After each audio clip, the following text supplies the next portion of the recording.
Alright lads, welcome back to another video. Today we're going to be talking about the F-16, which for many people has been the highlight of this update. 4 nations received the F-16. The United States got 2 variants, and China, Italy and Israel received a single version each. In terms of statistics, we'll be taking a look at the American Air Defense variant, the ADF, but the stats are broadly similar for every F-16 currently in the game. They are all battle rating 11.7 and sit in the rank 8 of their respective nations. They also broadly cost 410,000 research points to unlock them, and then you will have to purchase the aircraft for 1,100,000 silver lions. It's also going to cost you 310,000 silver lions to put this plane in your lineup, and for the expert and ace qualifications, which are definitely needed in a rank 8 fighter, it's 1,100,000 silver lions for the expert quali and 3,400 golden eagles for the ace qualification. For people who want to grind out other vehicles using the F-16, it's going to cost you roughly 3,100 golden eagles for a talisman as well. So with many other competitive aircrafts coming to War Thunder in the last update, like the MiG-29, and well, we're not going to talk about the Tornado, but is the F-16 worth grinding, and is it the top dog of realistic now? Well, if you'd like to know the answer to that question, boys, stick around for the rest of the video.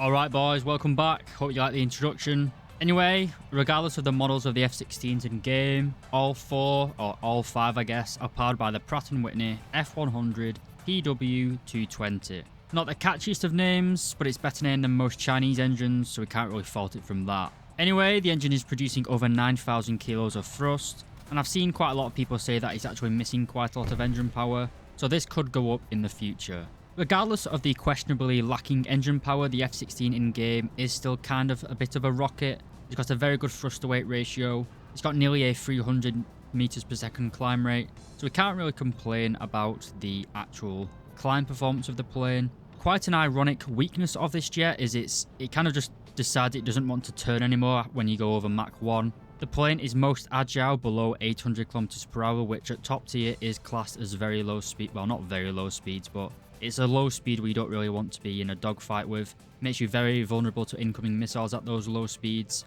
So even though the F-16 is one of the best turn fighters in the game, or at least it is in real life, if you get down to those low speeds in War Thunder, you are likely to just get instantly killed by a missile that you've not even seen. So we've covered the low speed maneuverability. What about the high speed maneuverability? Well, at speeds over Mach 1, the plane does seize up quite a lot, almost to the point where it feels like you're flying in F-104. The elevator just doesn't really want to add any input, and although the plane will not rip its wings until a much higher speed, it just feels like the F-16 compresses way too low. This could be due to some sort of fly-by-wire mechanic where it doesn't allow you to over-G in angle of attack. I'm not too sure about it, but in game it does have a serious effect. If you're going over the speed of Mach 1, you basically just can't maneuver any incoming missile. I'm not sure if this is realistic or not. I always assumed that the F-16 was a very good turn fighter. But at speeds in excess of Mach 1, you are basically worse turning than pretty much every other jet in the game at top tier. And because of this, it kind of forces you into an F-104 playstyle of just going fast, launching missiles, and then evacuating the area. The MiG-29 is far better in terms of flight performance in my opinion, as it feels very responsive at both low and high speeds. This could all change in the future, but right now, the F-16 strangely just kind of plays like an F-104 ASA.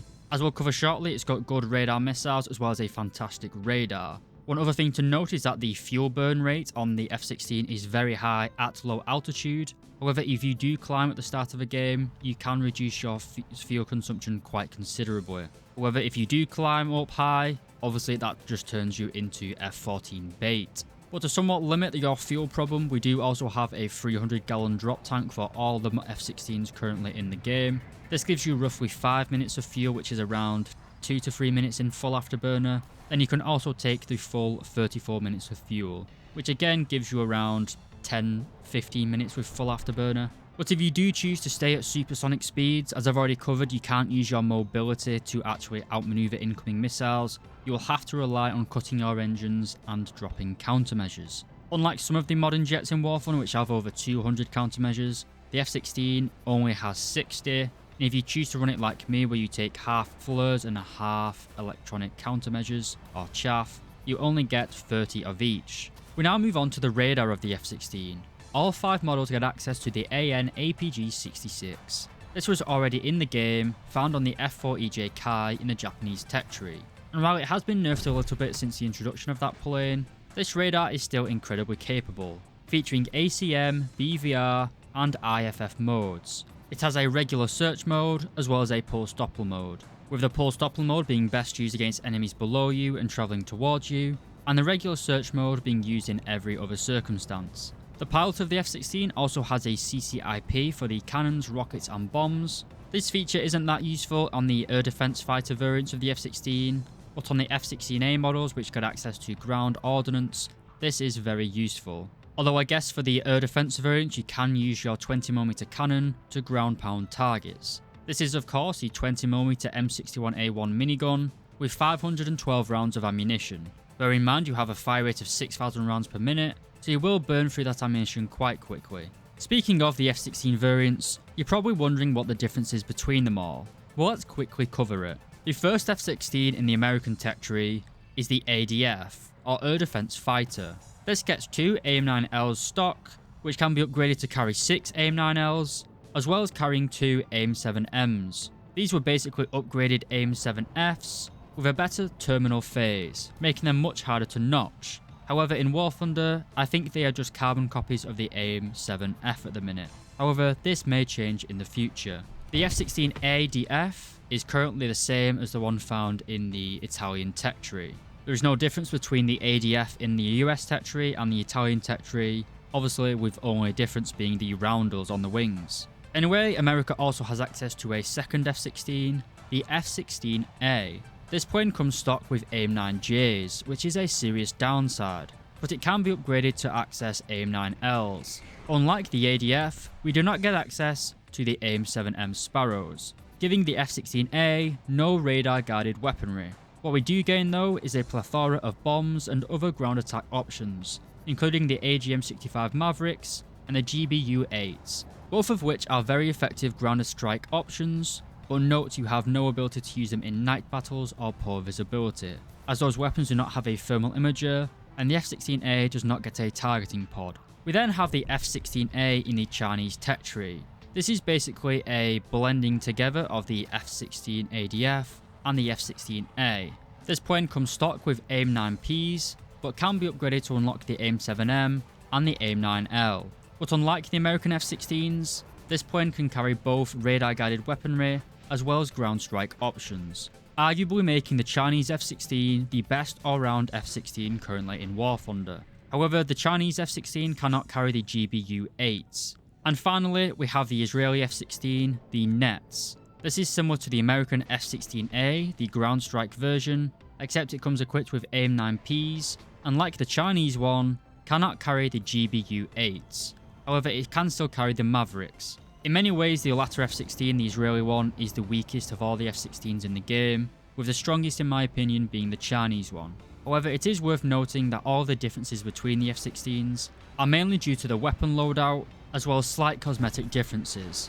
All 5 planes all have the same engine, radar, as well as drop tanks and countermeasures, giving each plane basically 95% of the performance of the other planes. But let's talk a little bit about the different weaponry found on the F-16s, starting with the AIM-9J and the AIM-9P, which are identical.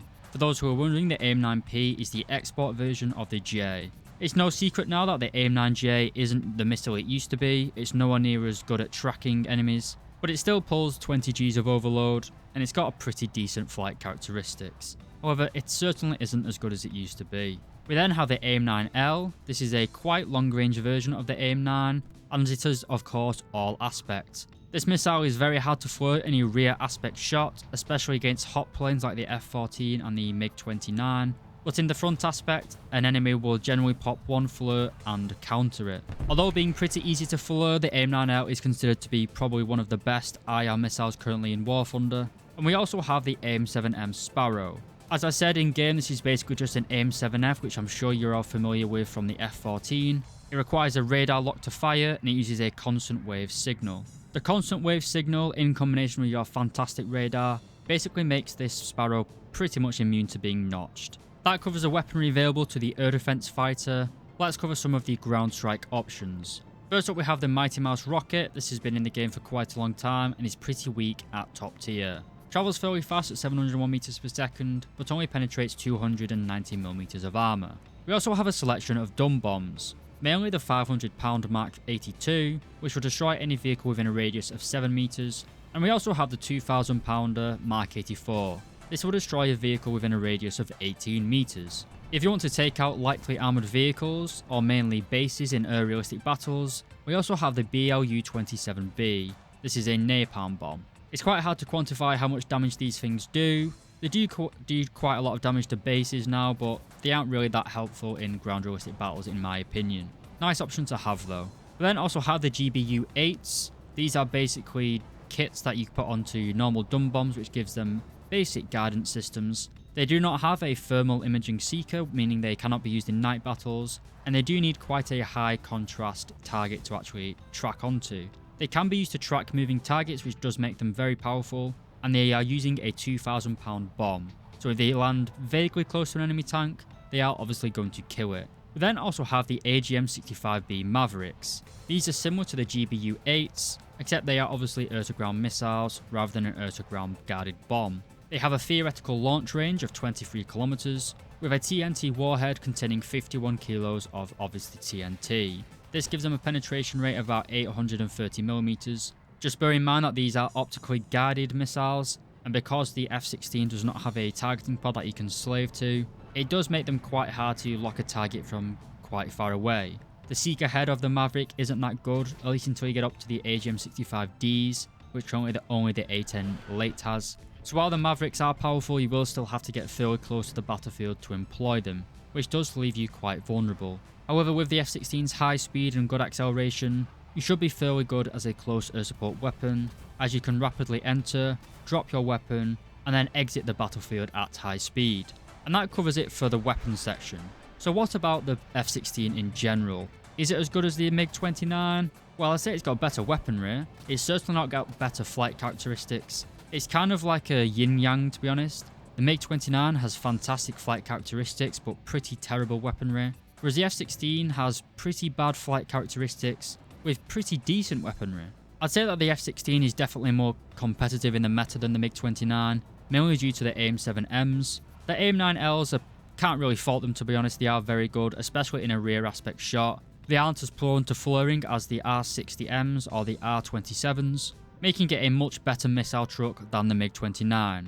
However, I have had quite a few dogfights with a MiG-29, and they will wipe your ass in a close range turn fight. They have more power than you and have better turn characteristics, even at lower speeds. All of this is of course quite redundant. The MiG-29, F-16, Tornado, God forbid, they are all still not as competitive as the F-14. So lads, none of the plane that have been added in this update have been able to knock the F-14 from the top dog status in War Thunder. The combination of the F-14's high speed, good maneuverability, fantastic radar, AIM-7Fs and Mavericks, it's just got everything you need at the start of a game. War Thunder's realistic battles are pretty much determined 2 minutes after takeoff. The team that can get the most kills in the first 2 minutes kind of just gang up on everyone that's left. Because of this, the individual skill of a pilot or the individual power of a plane doesn't really matter anymore. It's basically kind of like World of Tanks, where if one team's got 5 players and the other's got 3 players, the team with 5 is almost certainly going to win. Spamming missiles, you just can't flare them. You could argue that's just me coping and seething, but I think individual performance of planes and the individual skill of pilots is pretty much dead in the current meta. The F-16 is fun though, I do recommend people grinding it. It seems fantastic for simulator plays, you've got a nice big cockpit. It's a very pretty plane, I can't fault them for that. People have wanted it for a long time, but unfortunately for everyone, it's not the top dog. And when Guardian eventually adds an F-14 Premium with AIM-9Ls, there'd probably be no reason to play any other jet in the American tech tree. That is of course speculation, but you know that's what's going to happen. Anyway lads, thank you very much for watching this video. I know it's been quite long, but I can't really condense the information anymore. If you enjoyed the video, please do consider leaving a like and subscribing to the channel, it really does help out. I'd also like to thank a big thank you to my YouTube members, especially Shlunty, who has been a big supporter on my live streams, as well as Wolfyfly, who are both with Shlunty are my main mods on Discord and YouTube. But again, a big thank you to my YouTube members, Sabati, Enigma Ronin, Brunas P, Rashad Raindle, FYO, Slow Zero, Not Subscribed, Patrick Welsh, Iwan Lawman, Top Tier, Chickpod, Kurt Cocaine, Random Dud, Red Rex Rules, Mango, Moonman, Johan Pill, Serget, Rodrigo Barkic, Vinny Dog, Asian Car, Arthur Wellesley, Bubby, Shlunty and Wolfie of course, Swiss, Sane, Pumpin, Joseph Metcalf, Tomster013, Daboa LX, Sexy Pickles, Dr. Bob, Tans, William Tessier, and Lola Alfonso. Thank you very much for supporting the channel lads, and I'll see you in the next review.